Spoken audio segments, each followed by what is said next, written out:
What's up mga amigo? Kumusta kayong lahat? Sana ay nasa mabuti kayong kalagayan. Isang mapagpalang araw at panibagong adventure na naman po muli sa ating buhay.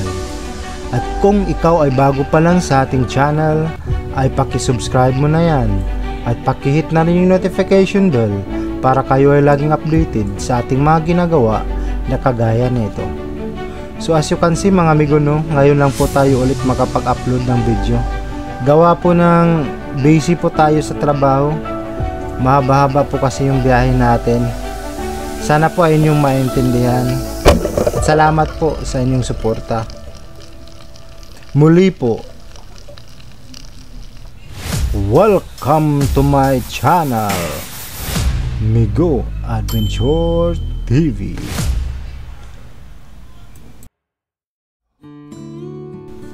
So mga amigo, nandito na po tayo sa spot kung saan tayo ay mamana. Shout out po sa ating mga bagong subscriber. Shout out kay Rosana Villahermosa from Davao City. Shout out kay Ka-Fishing. Shout out kay Rafi Spear Fishing. Shout out kay Kuya North TV.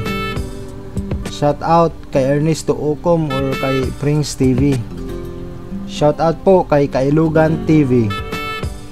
Shout out din sa iyo Lianon's Fishing Adventure. Shout out din sa iyo Victoro Valdez at taga Tandag City. So ayun po, no, sa magpapa-shout out po sa susunod ay comment down below po para sa next video natin ay ma-shout out ko kayo.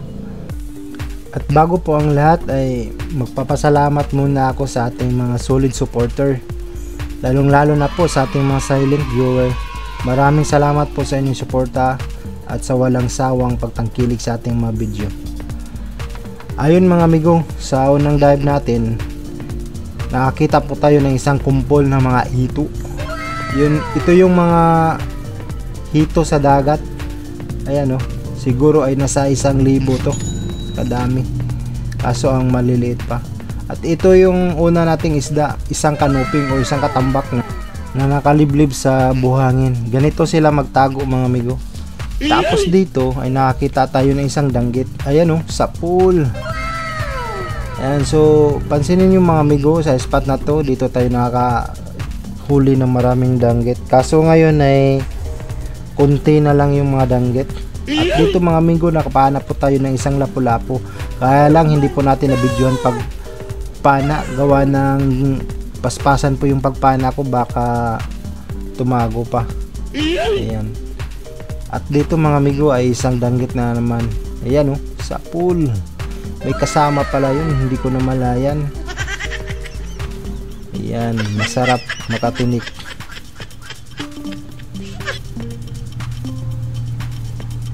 At ito mga amigo, isang baga-baga kung tawagin dito sa amin.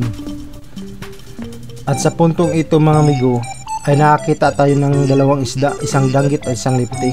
At ito sinubukan kong tusukin, kaso mapurol na yung pana ko. At ito naman, dito pagtira ko akala ko sureball na, kaso di pa rin tinamaan. Malas naman. At ito nakakita tayo ng isang tingin. Ayan, sa pool. Ayan, masarap sa piniritong isda na to. At dito ay isang tingin naman po. Ayun, sa pool. Ayan, gitik. Wow. Marami to dito sa buhanginan, mga tingin, kaso yung iba ay maliliit pa. Kaya pinipili lang natin yung mga medyo pwede na ba. At dito ay nakakita tayo ng isang lipte. Ayun, sa pool. Sureball ka na ngayon, hindi ka na makatakas. At dito isang danggit mga amigo. Ayan, nakatago sa damo. Akala niya hindi ko siya makita. Ayan, oh, sa pool. Ulam ka na bukas. At sa puntong ito mga amigo ay nakakuha si Prince TV ng malalaking alimasag. Ayan, oh, mag-asawang alimasag. Ayan, swerte. At dito mga amigo ay nakakita din tayo ng isang alimasag. Ayun, nakaliblib dyan sa buhangin. Pagmasdan yung mga amigo, ayan hindi pa na kuha agad Magresibong alimasag to mga amigo. Sige, subukan natin ulit. At dito ay nakaliblib na talaga siya sa buhangin. Nagtago na pero nakita ko pa din siya. Ayan Ayan, huli ka na. Ayan po. Malaki na yan.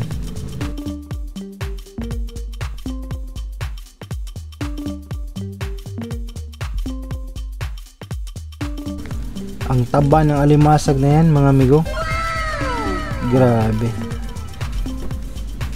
Kaso hindi ako nagkakain ng masyado, baka tumaas yung BP natin.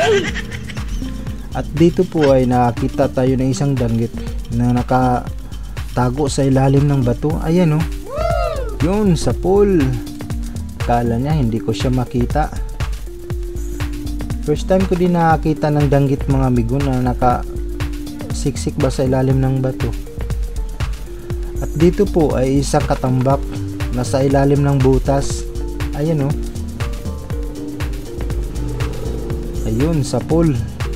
Buti na lang kamo ay nagitik ko mga amigo.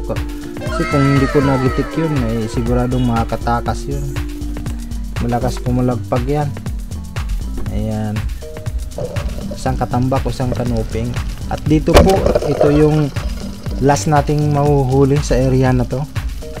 Isang ipos-ipos. Okay mga amigo, hindi na tayo pwedeng magtagal dito. Gawa ng marami na ring namamana.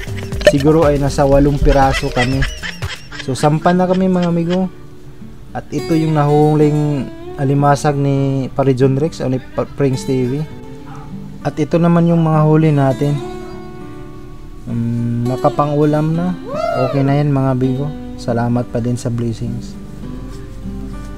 So yun po pasensya na po kung maikli lang po yung video natin.